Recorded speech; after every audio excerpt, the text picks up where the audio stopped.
ಅಮ್ಮುಕು ಡುಮ್ಮುಕು ಅಂತ ಫೇಮಸ್ ಆಗಿದ್ದ ಮಂಜನಿಗೆ ಈಗ ನಡುಕ ಶುರುವಾಗಿದೆ. ಎಣ್ಣೆ ನಶೆಯಲ್ಲಿ ಹೆಣ್ಮಕ್ಕಳ ಸುದ್ದಿಗೆ ಹೋಗಿದ್ದ ಕೇಸಲ್ಲಿ ಎಫ್ಐಆರ್ ದಾಖಲಿಸಲಾಗಿದೆ. ಕೊಲೆ ಬೆದರಿಕೆ ಹಾಕಿದ ಕೇಸ್ ಕೂಡ ಈತನ ಹೆಗಲೇರಿದೆ. ಮಕ್ಕಳು ಬುದ್ಧಿವಂತರಾಗಬೇಕಂತ ತಂದೆ ತಾಯಿ ದೇವರಾಗ್ತಾರೆ. ನಮ್ ಜನಗಳು ಗೊತ್ತಾಗ್ಬೇಕು ನಿನ್ ಬಂಡವಾಳ ಏನು ಅಂತ. ನಾನೇನಾದ್ರೂ ಇದ್ದಿದ್ರೆ ಅಮ್ಮುಕು ಡುಮ್ಮುಕು ನೀನು ನಮ್ಕೆ ಸಾಯಿಸ್ಬಿಡ್ತಾ ಇದ್ದೆ ನಿನ್ನ. ಅಮ್ಮುಕು ಡುಮ್ಮುಕು ಇದು ಪಕ್ಕ ಇನ್ಸ್ಟಾಗ್ರಾಮ್ ಕುಡಿ. ಸೋಷಿಯಲ್ ಮೀಡಿಯಾದಲ್ಲಿ ಹುಟ್ಕೊಂಡ ಸ್ವಯಂ ಘೋಷಿತ ಸ್ಟಾರ್. ಅಮ್ಮುಕು ಡುಮ್ಮುಕು ಅನ್ನೋ ಒಂದೇ ಒಂದು ಡೈಲಾಗ್ ಈತನನ್ನ ಈ ಮಟ್ಟಕ್ಕೆ ತಂದು ನಿಲ್ಲಿಸಿತ್ತು. 2 ಲಕ್ಷ ಜನ ಫಾಲೋವರ್ಸ್, ಸಾವಿರಾರು ಲೈಕ್ಸ್, ಜೊತೆಗೆ ಪ್ರಮೋಷನ್ ಕಂಟೆಂಟ್.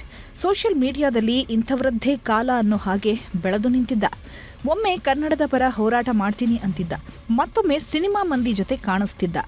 ದಿನಕ್ಕೊಂದು ವಿಡಿಯೋ ಮಾಡಿಕೊಂಡು ಅಮ್ಮುಕು ಡುಮ್ಮುಕು ಆಟ ಆಡ್ತಿದ್ದವ ಈಗ ಪೊಲೀಸರ ಅತಿಥಿಯಾಗೋ ಹಂತಕ್ಕೆ ಬಂದು ನಿಂತಿದ್ದಾರೆ. ಕುಡಿದ ಮತ್ತಲ್ಲಿ ಮಾಡಿಕೊಂಡ ಎಡವಟ್ಟು ಎಫ್ಐಆರ್ ಹಾಕಿಸೋ ಹಂತಕ್ಕೆ ತಂದು ನಿಲ್ಲಿಸಿದೆ. ಈ ಚೈಲ್ಡ್ ಚಪಾತಿಗಳು ಆಟಗಳು ಆಡ್ತಿರಲ್ಲ, ಫಾಲೋ ಅನ್ಫಾಲೋ, ಲೈ ನಿನ್ಗೆ 1 ಮಿಲಿಯನ್ ಫಾಲೋವರ್ಸ್ ಇದ್ರೆ ನನಗೆ ಫಾಲೋವರ್ಸ್ ಎಲ್ಲ ಮ್ಯಾಟ್ರೇ ಇಲ್ಲ. ನಾನೇನಂತ ಇಡೀ ಕರ್ನಾಟಕ ಜನತೆಗೆ ಗೊತ್ತು. ಕುಡಿದ ಮತ್ತಲ್ಲಿ ಕಿರಿಕ್, ಅಮ್ಮುಕು ಡುಮ್ಮುಕು ವಿರುದ್ಧ ಎಫ್ಐಆರ್. ಸೋಷಿಯಲ್ ಮೀಡಿಯಾ ಮಂಜನಿಗೆ ಶುರುವಾಗಿದೆ ಪೀಕಲಾಟ.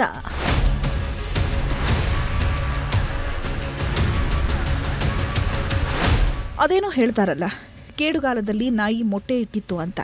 ಈ ಮಾತು ಈಗಿನ ಕಾಲದ ಕೆಲ ರೀಲ್ಸ್ ಸ್ಟಾರ್ಗಳನ್ನು ನೋಡ್ತಿದ್ರೆ ನಿಜ ಅನ್ನಿಸ್ತಿದೆ. ಯಾಕಂದರೆ ಅವರಿಗೆ ಅವರೇ ದೊಡ್ಡ ಸೆಲೆಬ್ರಿಟಿ. ಸೋಷಿಯಲ್ ಮೀಡಿಯಾದಲ್ಲಿ 10 ವಿಡಿಯೋ ಹಾಕಿದವರು ಕೂಡ ಸೂಪರ್ ಸ್ಟಾರ್. ಇದೇ ರೀತಿ ಪಪುಮಾ ಅಂತ ಪೀಕ್ಗೆ ಬಂದಿದ್ದವ ಈ ಅಮ್ಮುಕು ಡುಮ್ಮುಕು ಡಿಫ್ರೆಂಟ್ ಸ್ಟೈಲ್, ಡಿಫ್ರೆಂಟ್ ಮ್ಯಾನರಿಸಮ್. ಈತನ ವಿಡಿಯೋವನ್ನ ಇಷ್ಟಪಟ್ಟು ನೋಡ್ತಿದ್ರೋ ಅಥವಾ ಬೈಕೊಂಡು ನೋಡ್ತಿದ್ರೋ ಗೊತ್ತಿಲ್ಲ, ಆದರೆ ಮಾಡೋ ವಿಡಿಯೋವನ್ನೆಲ್ಲ ಸಾವಿರಾರು ಜನ ನೋಡ್ತಾ ಇದ್ರು. ಹೀಗಾಗಿಯೇ ಸೋಷಿಯಲ್ ಮೀಡಿಯಾದಲ್ಲಿ ಮಂಜು ಅಲಿಯಾಸ್ ಅಮ್ಮುಕು ಡುಮ್ಮುಕು ಅಂತಾನೆ ಫೇಮಸ್ ಆಗಿದ್ದ.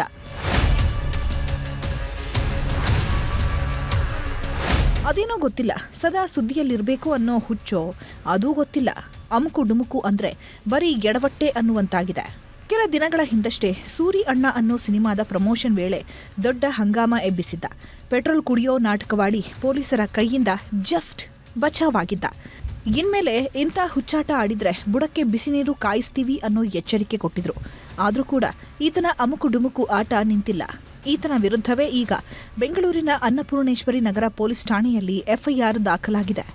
ನೀನೇ ಬಂದ್ ಸಾರಿ ಕೇಳ್ಬೇಕು. ಅಲ್ಲಿರೋ ಹೆಣ್ಮಕ್ಳ ಹತ್ರ ಆಗಿರ್ಲಿ, ನನ್ನ ತಂಗಿ ಹತ್ರ ಆಗಿರ್ಲಿ, ಸಾರಿ ಕೇಳ್ಬೇಕು. ನೀನು ಕೇಳೋವರೆಗೂ ನನ್ನ ಮಗನ ನಿನ್ನ ನಾನು ಬಿಡಲ್ಲ, ಆಯ್ತಾ? ಇವತ್ ಮಾತಾಡ್ತಾ ಇದೀನಿ ಅಂದ್ರೆ ನೀನ್ ಮಾತಾಡಿರೋದು ನಮ್ಮನೆ ಹೆಣ್ಮಕ್ಳ ಬಗ್ಗೆ, ಅರ್ಥ ಆಯ್ತಾ? ಯಾವ್ದೇ ಕಾರಣಕ್ಕೂ ಬಿಡಲ್ಲ ನಿನ್ನ. 3 ದಿನದ ಹಿಂದೆ ಬಾರ್ ಅಂಡ್ ರೆಸ್ಟೋರೆಂಟ್ಗೆ ಪ್ರಮೋಷನ್ಗೆ ಅಂತ ಇದೇ ಅಮ್ಮುಕು ಡುಮ್ಮುಕು ತನ್ನ ಸ್ನೇಹಿತರ ಜೊತೆ ಹೋಗಿದ್ದ. ಎಣ್ಣೆ ನಶೆಯಲ್ಲಿದ್ದವ ಬಿಲ್ ಕೊಡಲು ಬಂದಿದ್ದ ಮಹಿಳಾ ಸಿಬ್ಬಂದಿ ಕೈ ಹಿಡಿದು ಎಳೆದಾಡಿದ್ದನಂತೆ. ಅಲ್ಲದೆ ನಿನ್ನ ರೇಟ್ ಎಷ್ಟು ಅಂತ ಎಲ್ಲರ ಮುಂದೆ ಕೇಳಿ ಹೆಣ್ಮಗಳ ಮರ್ಯಾದೆ ತೆಗೆಯೋ ಕೆಲಸ ಮಾಡಿದ್ದಾನೆ. ಇಷ್ಟು ಸಾಲದು ಅಂತ ಮತ್ತೊಬ್ಬ ಹೆಣ್ಮಗಳ ಜೊತೆ ಸೆಲ್ಫಿ ಕೊಡು ಅಂತ ಹೇಳಿ ಅಲ್ಲೂ ಕಿರಿಕ್ ಮಾಡಿದ್ದಾನೆ ಅನ್ನೋ ಆರೋಪ ಕೇಳಿ ಬಂದಿದೆ. ಈ ಸಂಬಂಧ ದೂರುದಾರರು ಸೋಷಿಯಲ್ ಮೀಡಿಯಾದಲ್ಲಿ ವಿಡಿಯೋ ಮಾಡ್ತಿದ್ದಂತೆ ಇದೇ ಅಮ್ಮುಕು ಡುಮ್ಮುಕು ಹಾಗೂ ಆತನ ತಾಯಿ ಕೊಲೆ ಬೆದರಿಕೆ ಹಾಕಿದ್ದಾರಂತೆ. ಆದರೆ ಈತ ಮಾತ್ರ ನಾನೇನು ತಪ್ಪೇ ಮಾಡಿಲ್ಲ ಅಂತಿದ್ದಾನೆ. ಜೊತೆಗೆ ಈತನ ಪಪ್ಪುಮಾ ಕೂಡ ಸಮರ್ಥನೆಯ ವಿಡಿಯೋ ಮಾಡಿದ್ದಾಳೆ. ಅಲ್ಲಿ ಏನ್ ನಡೆದಿದೆ CCTV ಫುಟೇಜ್ ಬಿಟ್ಟಿದಾರ, ಅದು ಇಲ್ಲ. ಅದೇನು ಇಲ್ದೇನೆ ಬಂದ್ಬಿಟ್ಟು ನೀನ್ ಹಂಗ್ ಮಾಡ್ದೆ, ಹಿಂಗ್ ಮಾಡ್ದೆ, ಹುಡ್ಗಿಗ್ ಅದ್ ಮಾಡ್ದೆ, ನಂಬರ್ ಕೇಳ್ದೆ ಅಂದ್ರೆ ಅದನ್ನ ಹೇಗ್ ನಂಬಕ್ಕಾಗುತ್ತೆ? ಕ್ವೆಶನ್ ಮಾಡಿದ್ರ ಪ್ರೂಫ್ ಏನಿದೆ ಅಂತ ಅವ್ರು ಬಂದು ಏನೋ ಒಂದು ವಿಡಿಯೋ ಮುಂದೆ ಹೇಳಿದ್ರು ಅಂದ್ಬಿಟ್ಟು ನೀವು ಅದನ್ನ ನಂಬಿಟ್ಟಿದ್ದೀರಲ್ಲ. ಒಟ್ನಲ್ಲಿ ರೆಸ್ಟೋರೆಂಟ್ ನಲ್ಲಿ ನಿಜಕ್ಕೂ ಆಗಿದ್ದೇನು ಅನ್ನೋದ್ರ ಬಗ್ಗೆ ಕ್ಲಾರಿಟಿ ಸಿಗ್ತಿಲ್ಲ. ಆದ್ರೆ ಎಫ್ಐಆರ್ ಮಾತ್ರ ದಾಖಲಾಗಿದೆ. ಹೀಗಾಗಿ ಯಾವುದೇ ಕ್ಷಣದಲ್ಲೂ ಬಂಧಿಸೋ ಸಾಧ್ಯತೆ ಇದ್ದು ಇನ್ನಷ್ಟೇ ಎಲ್ಲದಕ್ಕೂ ಕ್ಲಾರಿಟಿ ಸಿಗಬೇಕಿದೆ. Madesh, crime bureau, news 18, Bengaluru.